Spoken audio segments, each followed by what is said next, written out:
Ini hubungannya sekolah intelektual. Jadi memahami apa yang ada di perut bumi. Yang ketiga, waktu Marconi menemukan medan gelombang elektromagnetik, semua ribut. Karena gelombang elektromagnetik itu tidak dapat dibendung. Kecuali dikanselisasi dengan sama-sama gelombang. Jadi kalau gelombangnya naik ke atas, di-cancel dengan gelombang yang naik, yang turun ke bawah. Itu baru nol. Pada saat Marconi menemukan, menciptakan apa gelombang elektromagnetik itu, orang geger. Jadilah sebuah radio. Saya mau bertanya, kalau radio sudah disebarkan, ide apa saja akan masuk di situ. Lebih mudah meruntuhkan otak atau lebih mudah meruntuhkan bumi? Atau resikonya lebih berat runtuhnya bumi atau runtuhnya otak?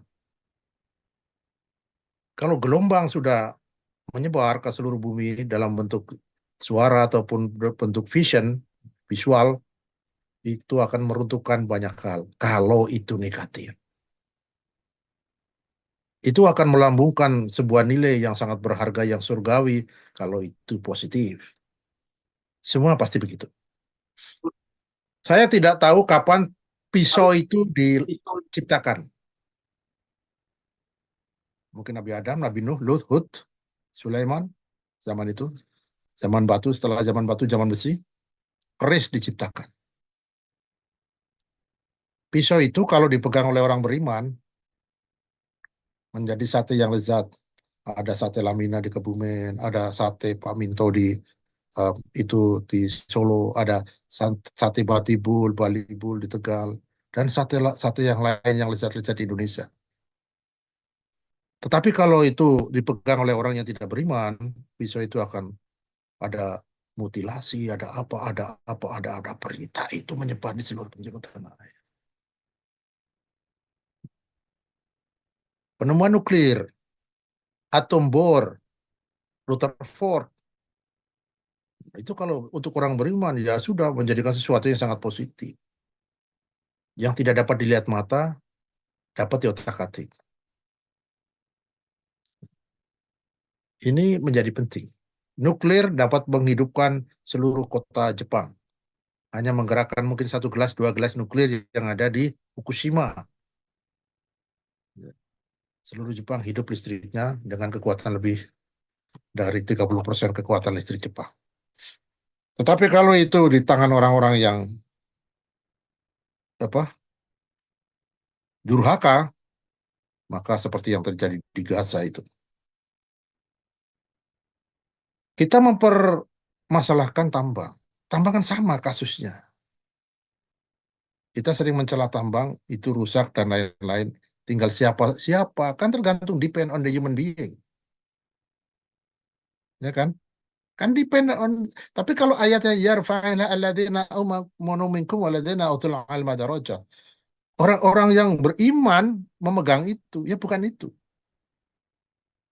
Sering orang mengapa lembah-lembah itu hancur lebur.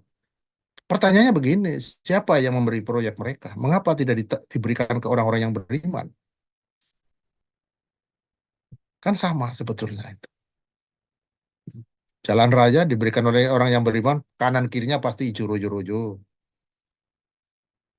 Tapi kalau diberikan orang-orang yang ya tidak paham itu, jalan raya itu akan menjadi kering kerontang. Dan kita juga nggak pernah protes itu. Di dunia ini sebetulnya kan pertarungan antara orang baik dan tidak baik. Ya kan? Nah, oleh sebab itu perut bumi itu untuk siapa? Ini jailun fil ardi khalifah. Ya untuk wakil-wakilnya ini, wakil-wakil di bumi ini. Itu.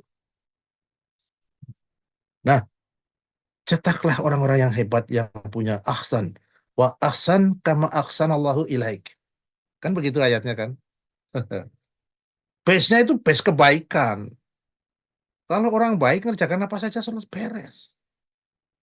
Ya kan? Api, coba yang menciptakan korek api itu siapa? Saya mau bertanya, yang rumah-rumah terbakar akibat korek api itu siapa itu? Saya percaya itu bukan penciptanya korek api instruksional, bakarlah rumah-rumah. Enggak, enggak kan? Bedakan antara Empu Gandring dan Kebo Ijo. Dulu kan ada cerita Empu Gandring dan Kebo Ijo, ya kan? Empu Gandring keren loh, ya keren. Membawa karya yang sangat dahsyat itu. Tapi begitu Kebo Ijo, entah itu benar apa tidak cerita itu, yang dibukukan seperti itu. Ya, satu lagi siapa itu anaknya? Ya, dulu temannya Kebo Ijo itu siapa? Yang dipinjamkan ke siapa? Akhirnya Kebo Ijo jadi masalah kan begitu kan? Nah, itu tinggal nanti cerita-cerita itu mana yang benar, mana yang salah. Nah, ini menjadi penting. Oleh sebab itu, saya percaya di dalam kuliah-kuliah tambang, kuliah rekayasa, ya, kuliah engineering, engineering itu bahasa Indonesianya rekayasa. Ya. Engineering itu ya kata kerja biasa, membuat sesuatu menjadi sesuatu. Nah, tinggal kalau reka membuat sesuatunya menjadi jelek ya tetap rekayasa juga, merekayasa. Membuat sesuatunya menjadi baik juga rekayasa, engineer itu. Nah, saya percaya nanti Profesor Sungging itu adalah pakar ya, yang apalagi material ya.